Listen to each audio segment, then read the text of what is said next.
Raptors Show on the Sportsnet Radio Network. Make sure you find the Raptors Show wherever you listen to podcasts and subscribe, and please rate and review the show. Reminder, we're streaming live on Sportsnet's YouTube channel and airing live on Sportsnet 360 Monday to Friday from 2 to 3 p.m. I'm your host, William Liu. Joining me on this frigid Friday in Toronto is producer and co-host Alex Wong. How you doing, Alex? I'm good, man. Yeah? Yeah, it's Raptors bench come in for 5 minutes in the fourth quarter weather. It's minus 17. Damn. All right, well, joining us on the line also. sorry. I don't know why. It's our special guest, Gary Trent Sr. What's going on, Gary? How you doing, man?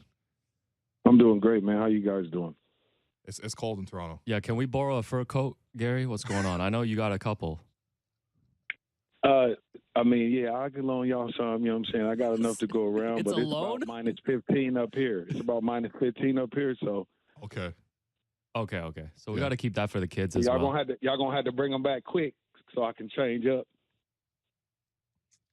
Yeah. All right.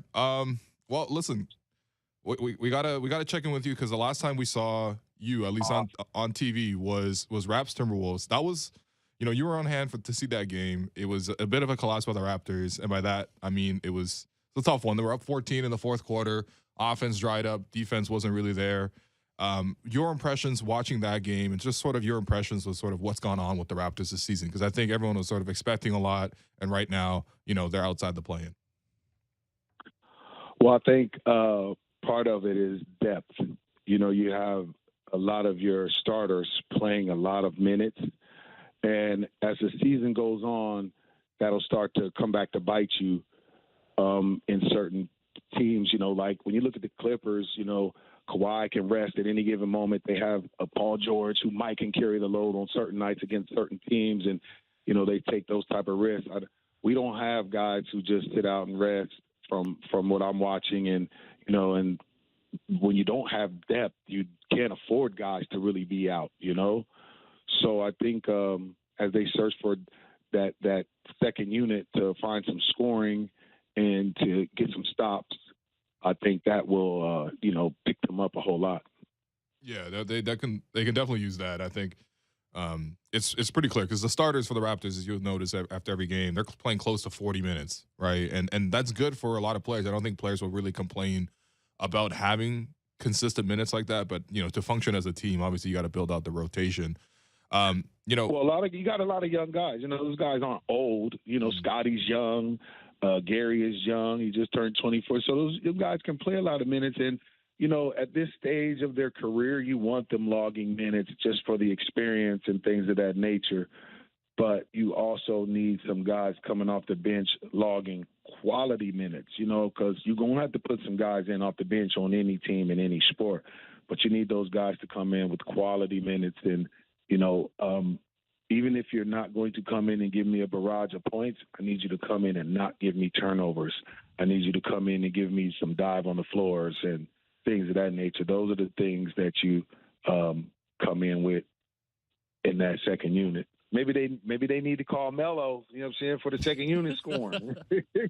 Yeah, I mean, it's funny because when you look at the front office in terms of the strategy of how they build out the team, like their focus isn't as much like guys who get buckets. You know what I mean? Like there's certain players on the team who definitely fit that role, and I think they're all in the starting group really. But they don't really get a lot of guys like that. I'm curious, like, is there anybody on the Raptors bench right now you feel like could potentially step up into that role? Because bench scoring is definitely something that's lacking. I mean, man, honestly, being on both sides of this as a starter and as a guy that's came off the bench, a lot of times when your coach energizes your spirit and energizes confidence in you and you don't have to look over your shoulder, a lot of guys play differently. And the thing is, on most rosters, guy maybe from 6 on down, but probably 7 on down, play with some type of look over the shoulder because you're coming out quick, you're just subbing. Once you understand the starter's going to play this many minutes, you're going to get this many minutes, and when this guy comes back from injury, so it takes the player on an emotional roller coaster all over the place. Like imagine, you somebody gets hurt, you start 25 games and you averaging like 19 and 10, and then when he comes back starting, now you're back to like 14, 16 minutes. That's an emotional pain, when you've done nothing wrong, and he did nothing wrong to lose his position. You know what I'm saying? But it's just that's the painful part of the game of being a backup guy.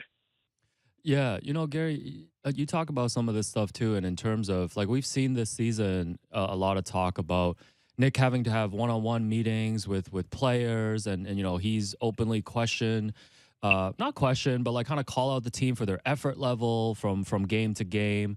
And we obviously know a lot of players are in certain contract situations, and we've heard so many reports about players being unhappy and stuff.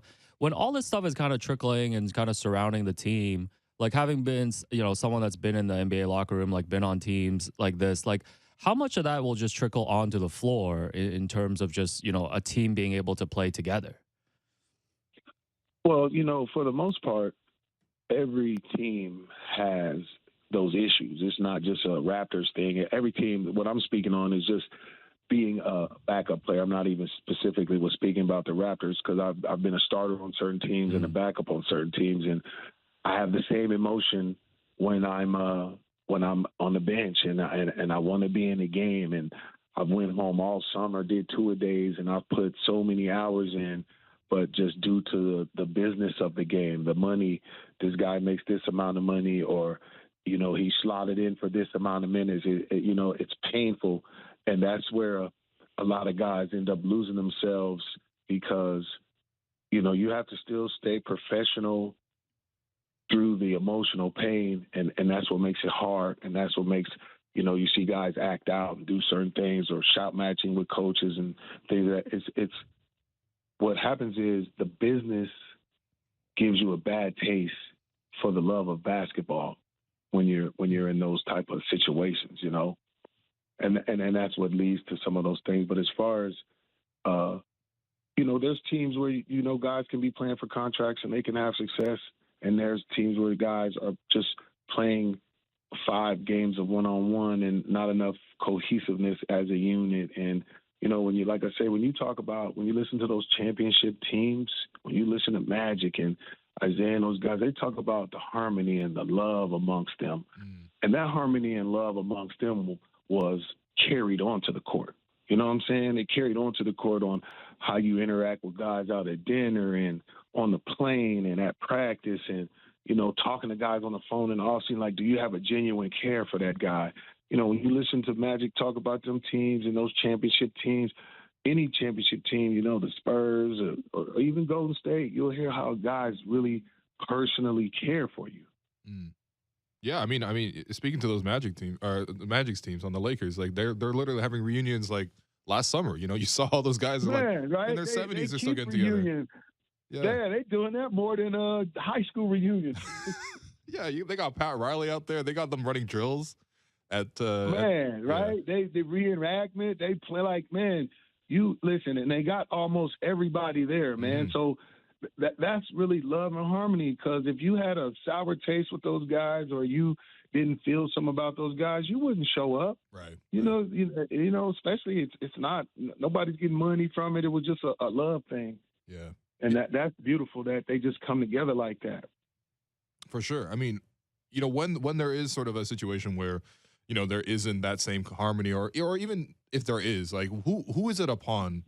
Whose responsibility is that to sort of keep it? Is it the coach? Is it the front office? Is it the leader of the team? Like, how does this sort of like locker room atmosphere, maintain itself? Well, how should it maintain itself? I mean, to be honest, it really has to be amongst the players, man. When on our I've been on different teams, and I've watched different guys as the team leader or so-called team leader do certain things, and the air that the team leader carries is usually how it's going to trickle down. When I was in Minnesota, you wasn't having your phone in the locker room. Everybody had phones, but there's a player seating and there's a video going of the team's previous game. That's where guys sit down, get right. You're not in there on the phone. You're not in there talking loud. You got to take that to the lounge, and this piece of the locker room, this sanctuary is for preparation. And you got to have somebody that can do that, speak that, and lead by that. there were certain sections on the plane that the players sat, the coaches wasn't allowed to sit, and and everybody was good with that, and there was hierarchy, but there was respected, understanding hierarchy, and you just, it starts amongst the players, because a coach can be what he can be, true, and there has to be a certain level of respect, a high level of respect for the coach, because he brings a certain air. But at the end of the day, it has to be amongst the players, because, once guys get 32, 33, got 30, 50, 150, 200 million, ain't nobody telling him what to do. Ain't nobody, you know what I'm saying? Yeah, you're not going to talk to me. You're not going to talk to me like this. I make 45, 50 million. You coach make 5 million. You're not going to talk to me like that, So it's a delicate balance, and the leader and the player has to respect that. Like, because you make 50 million and the coach might make 5 or 10 million, that doesn't give you the air to disrespect. You know what I'm saying? It just doesn't. And I think the team leaders, but it's not just one person. It has to be a person who is the leader of the team, and it has to be the guys rallying and other supporting members, the veterans and the leaders of the team. It can't just be all on one guy, because when you got like 15 guys, one guy's personality might not connect with everybody the same. When I was on the team, the way I connect with this player, Mike Finley might connect better with him, or I might connect better with Rashid, but this guy might connect better with Sabonis. Everybody has to have a brother or somebody amongst that team that you might need to vent to on a plane ride, right, or vent to late night out to eat. You know what I'm saying? Just whether it be like life or just or anything. If you got injured and you just want to vent about it or anything, man, you got to have that. And that's what, when you sit there and ride with a guy on a plane for 5-6 years and y'all battle, and you done took charges for him or picked him up off the floor and saw his kids, and you done had to shower with this guy, you might have had to borrow a tie. That's where that love and harmony and all that real stuff comes from. Right. Yeah, no, seriously, these are the experiences that you really can't speak to unless you've really been in those rooms. I mean, I'm just curious, like in terms of some of your favorite teammates, in terms of the players that you play with, and you listed a lot of great players there just casually. Who are some of the guys that you loved having in the locker room, who really set a good tone, but also really demanded respect and also had everyone, on the same page? Man, the guys, I got a lot of fraternity brothers that, I talked to in the league. I just was flying back the other day and ran into Tony Delk on the plane. He was coming to Minnesota to scout. So, it's just a brotherhood. But, Aaron McKee, when I first came to the league, he was in his second year and I was in my first year, but he had it all mapped out. He knew everything. He told me, listen, this is going to be your minutes. This is how this is going to work. This is where you go eat. This is where you don't go eat. This is where you don't be at.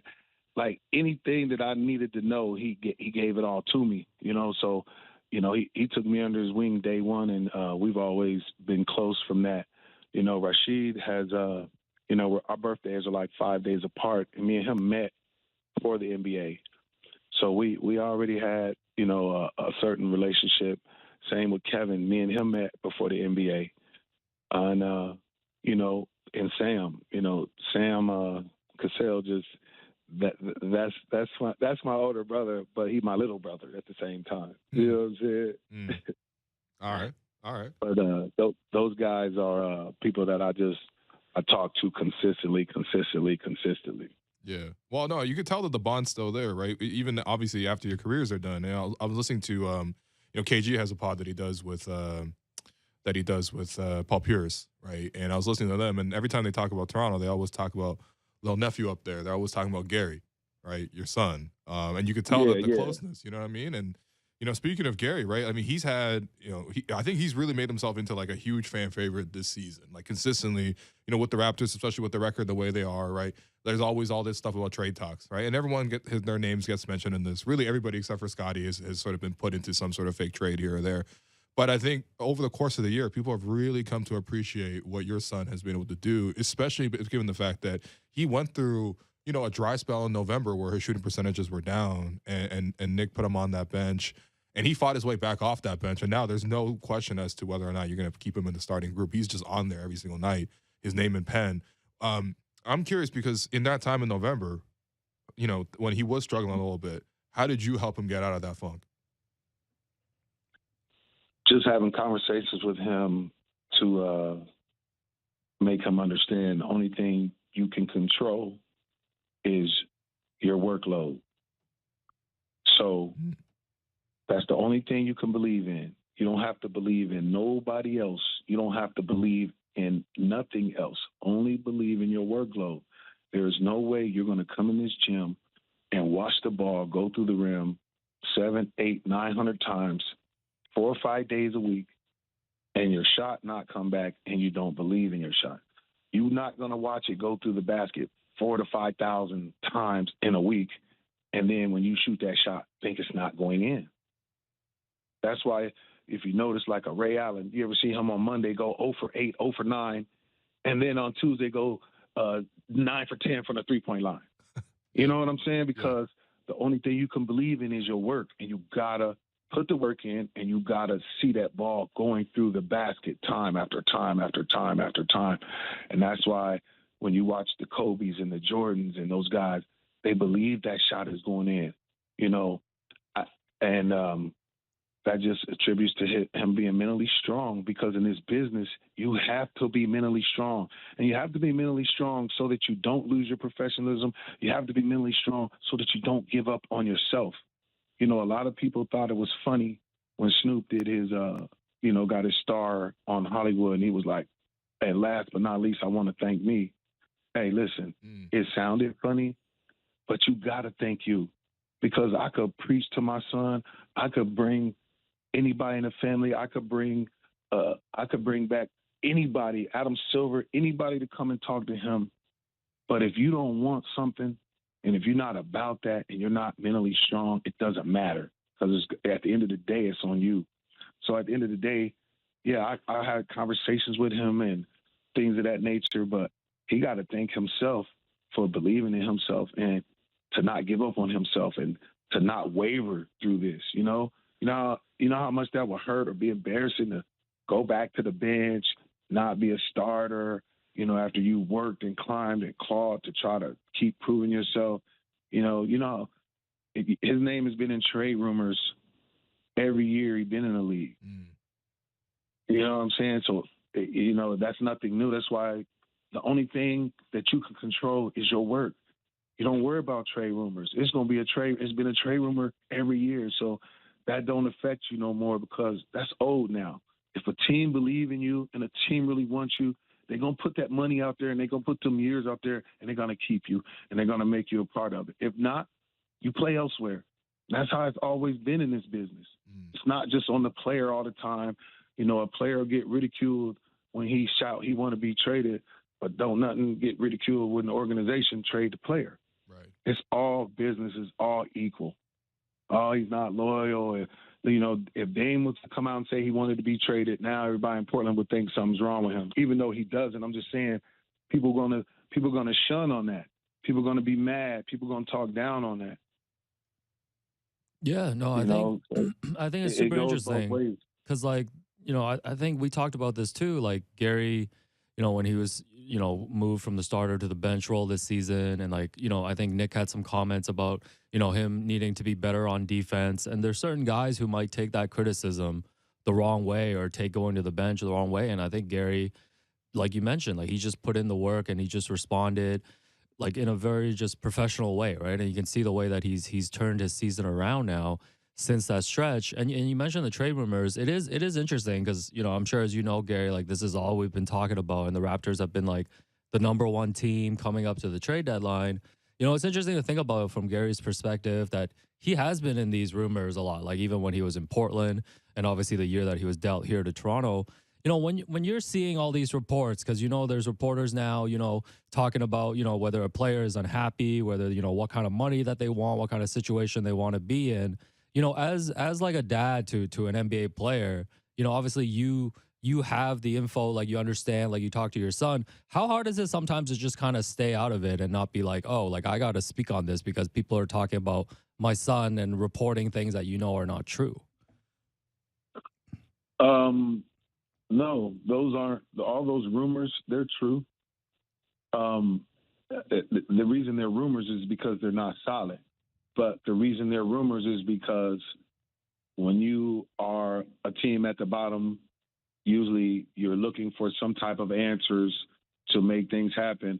And a lot of times, those trades and things, it's not even personal. It's a business thing, So a lot of those trades be for business, for draft picks and things of that nature. So that's why you can't take any of this personally. It's not about the organization. It's about how hard are you willing to work as an individual. You shouldn't work no harder for the Raptors than you work for the Blazers or the Lakers or the Pelicans or Utah or any team you play for as an NBA player. You should bring a certain brand of what you bring to the table, a brand of who you are and what you are. There's a scouting report about you on the court and off the court. And when them teams go to sign you after a certain period of time, that's what you should be bringing to the table. He's known as a hard hat guy. He's going to show up to work. He's going to be early. He's going to stay late. He's going to do this. He's going to be a good leader. He's going to be good in the locker room. Like, there's a certain brand that has to come with you as a professional. And, and it doesn't matter what team you're on. So as long as you stay like that and stay working, you can make yourself have a long NBA career or NFL career because, the standard remains the same. It's a sports culture. It's a locker room culture. It's a don't bring a black eye to the brand culture. So, whether it's baseball, football, hockey, all the rules remain the same. Yeah, no, it's interesting too because I think people don't really think about the reputational aspect, what you're talking about with, the scouting report on the court and then off the court as well. And I think, especially with Gary, I mean, like he's been an upstanding citizen. I think everyone loves the fashion game and everything like that, but even when you hear him speak and I've noticed this year in terms of him talking about, when he's asked to do media, he's always focused on the positivity and also focus on hard work. Like honestly, interviewing you a little bit sounds like when I interview sometimes your son, right? And it's like a very clear alignment between the two. And I'm curious because obviously, like he's heading into this summer where he's got to make a decision, right? He's got the player option. Obviously, he's played above his contract, so there's a very high likelihood that he opts into free agency and signs a new deal. He's been playing well, right? He's deserved all that. And I'm curious, like, I'm not going to ask you like what his decision is going to be because that's not fair to you or Gary right now, to be honest. But in terms of your involvement, right? How much is it you? How much is it Gary? And how much is it working with Clutch in particular? Because I think there's always this reputation around Clutch Sports when players change agencies, and I think the rumor is right now Fred might have changed over to Clutch as well. People always think about Clutch in like this, like, oh my God, like this is like this entity. But in your experience, what's it like been, working with Clutch and sort of how have they sort of worked to combine your interests, your son's interests, and also just the interests of the team as they sort of make these contracts happen? Well, let me explain this to you first. First off, it starts with the player. You have to be worth something for an agent to represent you, whether you're a football player, a movie star, a coach, a basketball player. You have to be worth something for an agent to represent you. Now, your performance, or depending on where you're at in your career, your potential, if you're just getting drafted, but your performance and your potential determines what type of size hammer you put in your agent's hand. If you're a guy that might be one step in the league, but, more stronger overseas, you put a hammer in his hand that you can hang pictures with. If you're a starter in the league, you put one of them plunger-size hammers. Now, you an all-star, you a Giannis, you a Max, you an all-star player. Now you put a Thor hammer in his hand. So a lot of it is some of the agent, but you can't take super agent and mediocre player and think he's going to get you paid. It doesn't work like that. You as a player have to put what size hammer. So when he go in there and talk to that general manager, what size hammer did you put in his hand? Did you make the All-Star game? Is your team number one in the conference? Did you make all NBA first team? Some of that, did you make second team? That puts the size hammer in your agent's hand. So when you're in there talking, because a lot of times, depending on your performance, it's not a negotiation. It's a conversation. You think when Giannis go in there and sit down, you think when Dame went in there and got 2 years, 121, you think that was a negotiation or you think that was a conversation? Yeah. They're like, You know what else can when we do Adrian for you, came in Mr. there, Lillard? yeah, you come in there and it's a conversation. We're not in here negotiating. I'm proving. Yeah. So ain't nothing to go. You can't negotiate what's proven. Damn. Yeah. You can't. You know what I'm saying? When Dame come in there and sit down, my loyalty is proven, my performance is proven, my work ethic is proven. You know, my growth is proven, my numbers every year is proven, my representation of character in the community is proven. We're not in here negotiating. We're having a conversation about how this getting ready to work, and that's just the nature of business. That's just how it works. It's just how it is. And if the organization is behind you and they support you and they want that, they're going to make sure that the conversation. You think when Magic pulled up on LeBron, he was negotiating? No. He was having a conversation about how big you can be. Yeah, this is we great. We ain't in here negotiating. You know what I'm saying? When you get to a certain point, we're not here talking about just money anymore. We're talking about money and who you are and what we can do for you here. The same way they were trying to get Kawhi to stay. Yeah. Yeah. I want to change that. There's not a front They office. failed. There's not a front office that doesn't understand negotiation, and there's not a front office that doesn't understand how to have that conversation. Right. Yeah, this is great career advice. Just like contract negotiation. I don't know about the hammer. I think advice. We right now we have like a regular hammer. You know, it's not Thor. It's not the jackhammer. No. They're not busting concrete. Hey, You're putting a nail in the wall. Hey, you can put a jackhammer, but you know what I'm saying? Like you know when Giannis dropped 50 in the finals and go in there and get to talking, he came in there with the Thor hammer. You know what I'm saying? He came in there, he cracked. He hit the street and he cracked the office. You know? Yeah, I think we got like a screwdriver right now or something. We're on that. Yeah, we're on that level. You got to shake. You about to have to go in there and shake the boss for the bus. All right. Why does every conversation end up like this, Gary? No. Saw you on the talking about you watching the game in Minnesota. Saw you on the broadcast. First of all, it's cool to see you and your kids decked out in the fur coats as we referenced up top. Yeah. Yeah. No, I really look like a wolf with his cubs, man. Yeah, that was amazing. But yeah, you talked a little bit because I think the Raptors had just played in Milwaukee and there was that incident with Gary and Brook Lopez and you had your take on it. As you're watching that unfold, like what are you thinking just as a former player, like how you would have handled that? So here's the situation that people, the internet posted the headline caption that Trent would have socked Lopez. First off, when the lady asked me the question, oh no, listen. When the lady asked me the question, I never said anything negative about Lopez. No, I never didn't. said anything about Lopez. I never said Lopez was soft. I never said Lopez wouldn't punch back. I didn't say anything about Lopez. You could have take my son out of that situation and put two other players in there. Remove Lopez, put two players in there. I would have said the same thing. They said, "What did this happen to you?" So it wasn't just about my son or Lopez. That's why I didn't say anything about him. Let me tell you where that comes from. First off, that's how I'm designed. If you do that, that's where we're going with it. That's where we're going with it. That's where we're going. If you ask any of my teammates, if after the games, if I wasn't stripped, ready to shower, and I still have my shoes on, I'm going to address somebody down the hallway, and I'm going to the locker room. I didn't ask none of my teammates to go with me. I didn't ask nobody to come risk a suspension. I'm going to walk into this locker room of 15 to 20 players by myself, and I'm going to address whoever I need to address, and whatever happens will happen here. All my teammates will tell you that. And if I couldn't get into your locker room, I'll wait by the bus. That was So that was me. They'll tell you that. But that's my personality first off. But secondly, you got to think about this now. Here's what people don't understand from the game of basketball. When you look at the early 80s, you was allowed to fight and stay in the game. Like I'm talking about throw blows, handcuff, choke each other, two-piece a guy, and pause the game, let everybody cool down, and remember you could still stay in the game. Right? Yeah.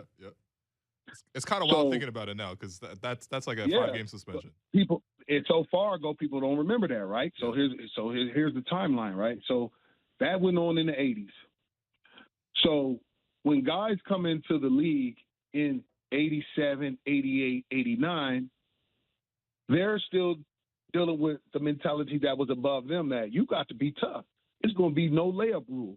We're going to be in here fighting. Mm-hmm. You remember the Knicks no layup rule when the scores was 79 to 82? You come in here for a layup, it's over for you. You remember that? Yep, that's the Pat Riley defense. Okay, so with that being said, those guys coming out of that came into the league in 88, 89, and late 90s, they're still in the league when I get there. So if you came into the league in 86, you dealing with all them guys that were fighting. So that means in 96, when I'm playing against you, you still have that mentality like, wow, I'll sock you out here, right? That's the mentality. So when I came in the mid-90s, I'm dealing with the trickle of the mentality that was before me. So we were more in a gladiator state of mind. So me saying I would have socked Lopez was, one, because that's how I get down, but two, that's how the league was. The further you go back in time, the more fights there was. Right. Now it's a lot of shoving and arguing.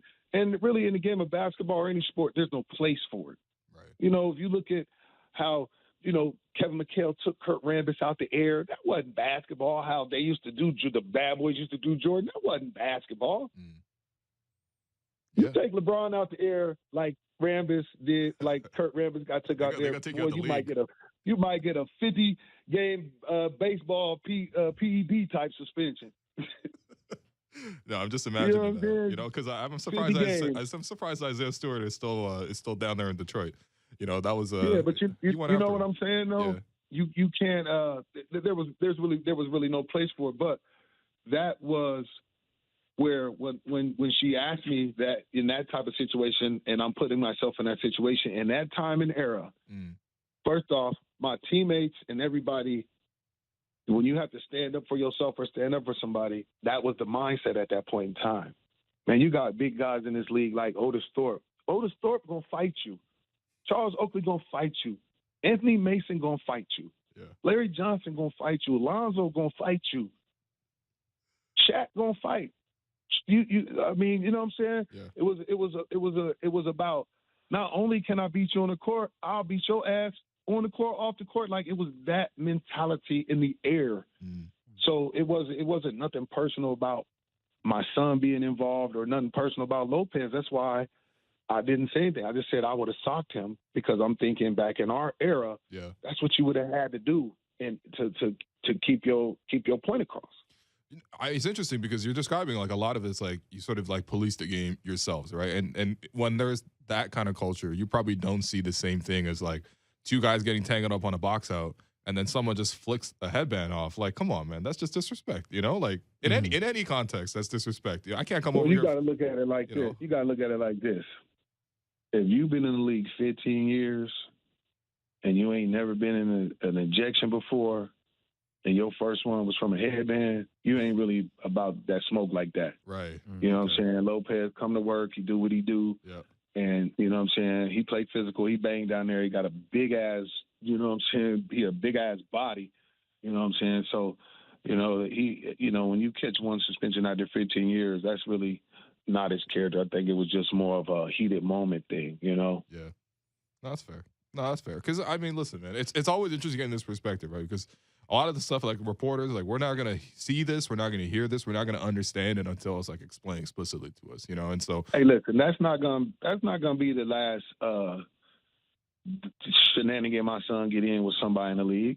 You know what I'm saying? My son out there talking shit, and he competing, and he going hard. So it's gonna be some more of that. It's gonna happen again. All right. It should happen. Yeah. You can't be out there competing and going hard and trying to lock somebody up and trying to be physical with somebody and not get some verbal conversation in and some understanding in there too. You can't. It doesn't work like that, man. I got to let you know verbally, physically, effort-wise, and everything else, I'm going to beat you. If I need to beat you to this loose ball, I'm going to beat you to it effort-wise. If I need to smack you out here, I'll smack you. If I need to see you at the bus, I'll smack you there too. Like, that was the whole mindset, and that was what we were under, Yeah. Yeah.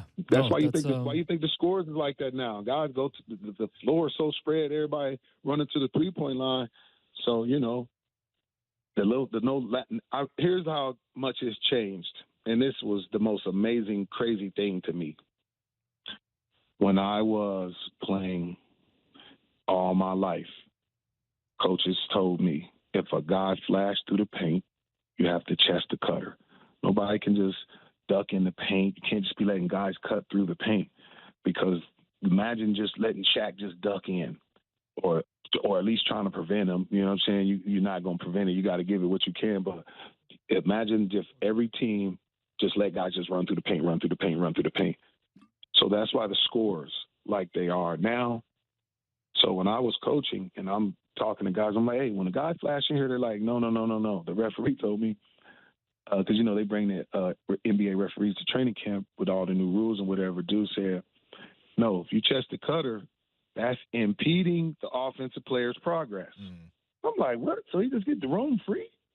He just can roam, basically cut through here and then spin post up on you right quick.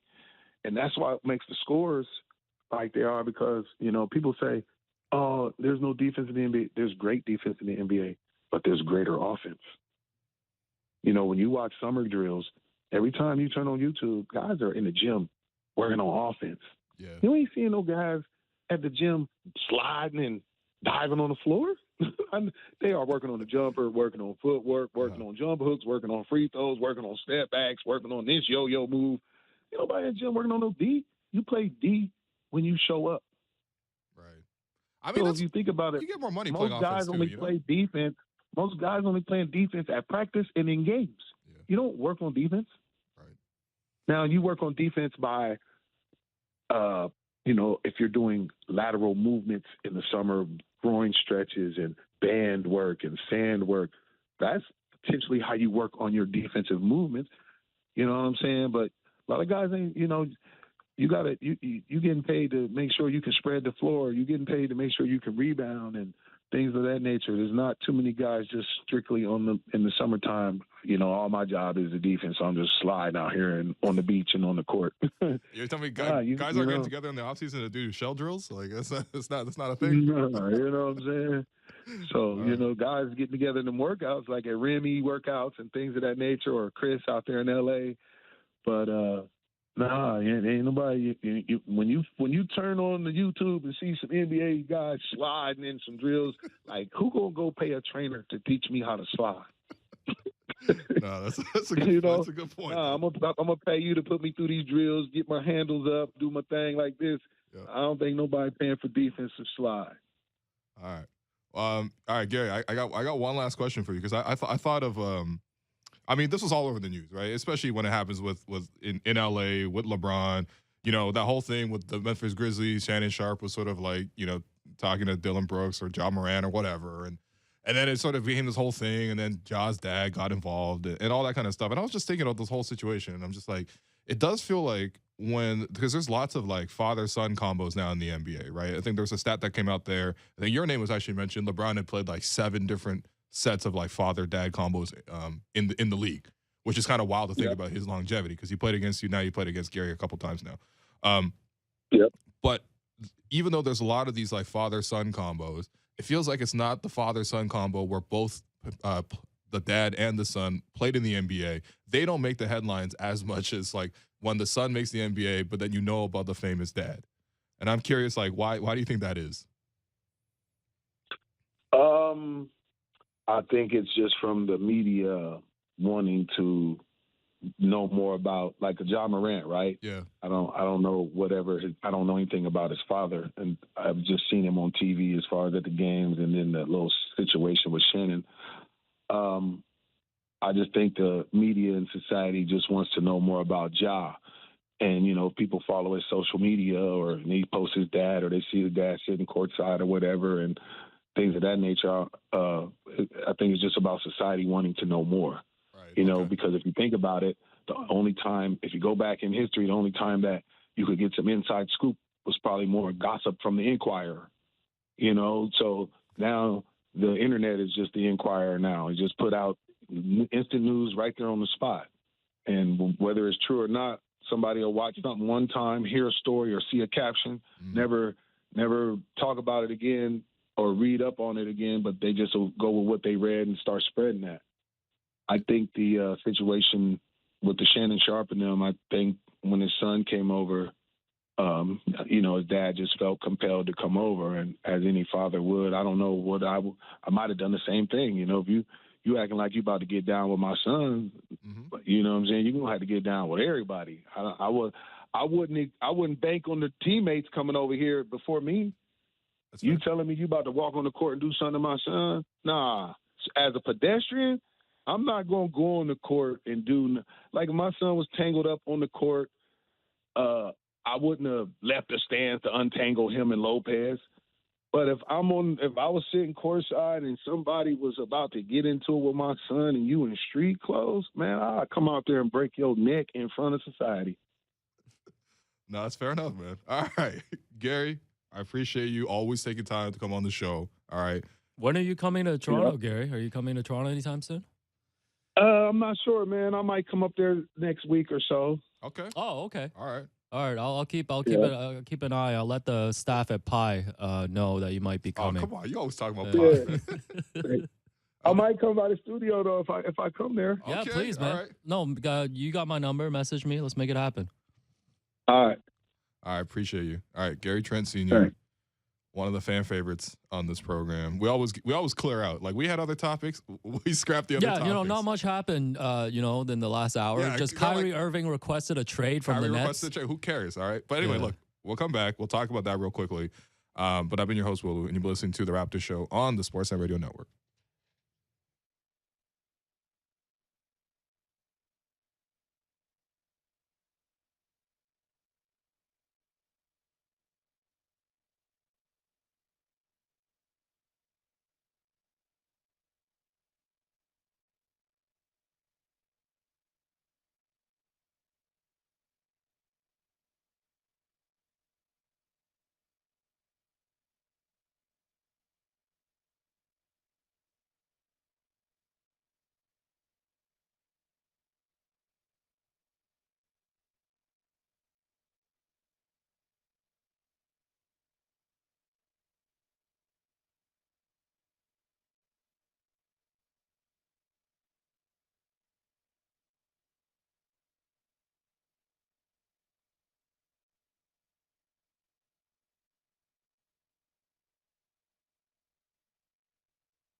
back to the Raptors Show on the Sportsnet Radio Network. I'm your host, William Lou. Continue to be joined by producer and co-host Alex Wong here as we wrap up the show. Actually, Alex, you got a big shout out. Obviously, the hat. What's up, man? Yeah, just want to give a quick shout out to Zito's Marketplace. They play the show every day, reportedly Oh, yeah? at the shop. So, shouts to the big boss, Angelo, Mark Savell, Sister Janelle, Ali the Kid, Marky. You met Marky. Of course, Marky, man. Mark, Of course. Marcus. Yeah. It's like how Gary Trent Sr. names his sons. Right. It's like every variation. So, All right. shouts to them. Shouts Trade to them. deadline show. Allora. Sorry. I just What? it's like the most Italian thing ever. Oh, okay. Yeah. They've been saying it every other word in Italy. Just letting people know that next Thursday we're gonna have a special 2-hour show for the trade deadline. That's right. So it'll be 2 to 4 p.m. So So you'll be react able to to all the trades. yeah, you'll be able to catch us on all the platforms that you usually listen or watch us on. Mm. So That's going to be our most viewed thing, man. yeah, tune in for that. It'll be fun. Hopefully the Raptors make a couple moves. Yeah, but not Gary, though. Because you Oh, heard, yeah, heard yeah, of the yeah. first half, man. I guess regardless, we can still Yeah. have Gary on. No, we'll have Gary Sr. on the podcast regardless because it seems like he's a clear fan favorite, and we all know why. But yeah. yeah, no, I don't think they'll move Gary. I actually maybe early in the season I kind of suspected it with the bench thing, but I think I'm starting to buy it, man. I'm starting to buy it. Yeah. And also, what am I gonna say after that interview? I'm gonna say yes. And, one more item to add to Yep. our trade deadline watch. So, Woj reported about an hour ago that Brooklyn Nets star Kyrie Irving has told the franchise that he wants to be traded ahead of next Thursday's deadline. So there's been some talks. They've been trying to get a new deal done, but because no deal has been reached on an extension, a trade request was delivered to the organization today. Due to tampering. Okay, so first off, Here we go. my reaction to Hashtag this league. is hashtag this league. Yeah. Definitely, obviously the Nets they've been rolling so nicely for 2 months that something bad had to happen. And of course, Kyrie was like, I got you guys. All right. Yes, Yeah. yes, I'm playing at a great level, but boom, This here is you wild. go. But my main comment is you Yeah. got to put some respect on the wrist guard because it was Shams who broke this. Oh, okay. Was Yeah, it don't Shams? be giving this to Woj. My bad. Come on, my man. bad. Correction there. Respect the wrist, man. This goes to Shams. That's right, man. But I believe friend of the program, Michael Grange, hinted at this weeks ago. So Oh, I'm yeah. I'm going to credit everything to Grange from now on because that's the friend of the program right there. We got people flexing on the show daily now. Apparently. Yeah, my apologies. Yeah, and look, listen, I'm not surprised by this. It Are seems you- like okay. No, it I'm seems a like little the surprised. Nets put in a ton of stipulations because the Nets don't trust Kyrie because the Nets don't trust Kyrie. Yeah, So they put a the bunch of Nets literally gave stipulations. him an anti-Semitic checklist before he could come back and play earlier this season. Right. Let's be clear on the circumstances. for Yeah. Kyrie. So I'm not necessarily surprised that the Nets gave him this thing, and I think Kyrie's probably just think back to what Gary was saying in the first half. Guys making $250 million. You can't really tell me what to do. yeah, You know what I mean? So But- you either say yes to we want you back and here's all the money you want, or the player moves on. We're talking about an inelastic product here. yeah, but the Nets. Kyrie Irving's an inelastic But product. I thought this was supposed to be like a last dance for the Nets with Kyrie and KD, and it seemed like after they fired Steve Nash, brought in Jacques Vaughn, they were playing well, yeah. and everything was very calm. Things were looking good, but Does this mean can Kevin Durant request a trade as well? oh, is that what you want? Yeah, Bobby, get your third phone, man. Get listen, a third phone. Where's Bobby? Talk at, to man? Sean Marks. You Don't. take this. You take this. Yeah, I don't all right, want you no. call. I don't want no Seth Curry, Chris Boucher deal like James Herbert proposed. that was a terrible want proposal. Kevin Durant man. I on- wasn't interested. No, shouts to James. No, it's fine. I want Kevin Durant on the table, but All no, right. this adds a huge wrinkle to Sure, the trade deadline. absolutely. Are the Lakers ready to give up their 7th and 9th graders? The two For Kyrie, picks. absolutely. Because again, it's not a negotiation. LeBron wanted Kyrie. It's pretty clear, and he's probably going to want it again. We really ran out of time to talk about Pascal being snubbed for the All-Star team. It we really, can talk really about is it very unfortunate. quickly. Yeah, so Um, Pascal was snubbed. I mean, look, listen, it's really just the team record, I think, more than anything else. Yes, he did slow down a little bit Mhm. because I think it's the wear and tear, but it's the team record. It's just so low. Now, this usually all the players on the teams are at least in a playoff spot, and you do see a lot of players on different teams that are in the 9, 10, 11 spots. So it's like, okay, it's not just a team record, but at the same time, I think what Pascal responded to, I don't think he was happy about it, but he did say, next time I got to put myself in a position where there's no doubt. Right. And when you put the team record the way it is, you do leave some doubt. The fact is, though, 25, 8, and 6 is all-star numbers, especially the way he started the season. He was even getting some slight MVP buzz. Yeah. Of course, that was the start of the season. You got to maintain that. And obviously, the record's got to be good, but it's just another kick in the stomach for the whole season. You know, like This is the another Raptors punishment for being 23-30. Yeah. This is another punishment for being the 6th worst team in the league. I hear you. You could argue him over Julius Randle. Probably even argue him over, I think, like even Drew Holiday, but those guys are up there in the standings. Even the Knicks, DeMar. right? I feel like you could put him up there over DeMar, but So it is what it is, man. And it's unfortunate it's happened a couple times to Pascal. But to wrap up the show, it's time for Between the Lines, brought to you by Bet Rivers. It's a whole new game. The line tonight at Bet Rivers is Raptors -8 on the road. Is that because they're playing the Houston Rockets? Absolutely. they are playing the Houston Rockets without Kevin Porter Jr. and Jalen Green. Jabari Smith Jr. is questionable with a hip pointer for the Raptors. OG Anunoby, everybody knows, is out for the rest of the road trip. And for anybody wondering, Otto Porter Jr. is out tonight. Okay. So it's gonna factor heavily into my betting. it's a here. -8. You know, you look at this on paper, you're like, oh, this should be an easy win. You know, Raptors going to rack up 140 points. But You never know, though. you really never know. Think about all the losses that you walked through yesterday. Yeah. In terms of worst losses on the season. And some of those have been like, you know, you look at a game in Minnesota that looked like a sure win. And that wasn't a shoe-in. And the Raptors are giving 8 points on the road. Who do you like, Will? I mean, I understand that Houston has just won their last 2 games, but I'm happy I checked their standings here because they beat Detroit and Oklahoma City. So, I mean, you know, it is what it is. OKC's a good win. I suppose it is. But yeah, I do like the Raptors. The Raptors have played the Rockets pretty tough. If they, you know, look, listen, hard to is not gonna, play the Rockets. Şengün's going to be a tough, you know, player to handle, but the Raptors are going to get to the basket over and over against them. Bet and the that's over. going to be. I would recommend the over on this one. Yeah, I like that. I feel like I it's think going I'll to be take the another Raptors, track. even though they're getting 8 points, you know, on the road, which is not Okay. the best, but Last dance for this Raptors core group. 3 more games until the trade deadline. enjoy it while it lasts. The Toronto Raptors. The last dance. Yeah. So yeah, that was Between the Lines, brought to you by Bet Rivers. It's a whole new game. Lots of trade talk coming next week. Can't wait. So there we go. Yeah. Have a great weekend. If you haven't checked it out already, the Banter Pod for January dropped finally. Oh yeah, Banter So Pod. if you want all More the live coming. updates, it's up there. And, you know, lots of good stuff. Derek is on there, of course.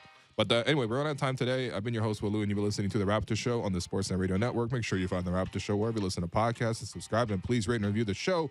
Reminder, we're streaming live on Sportsnet's YouTube channel and airing live on Sportsnet 360, Monday to Friday from 2 to 3 p.m.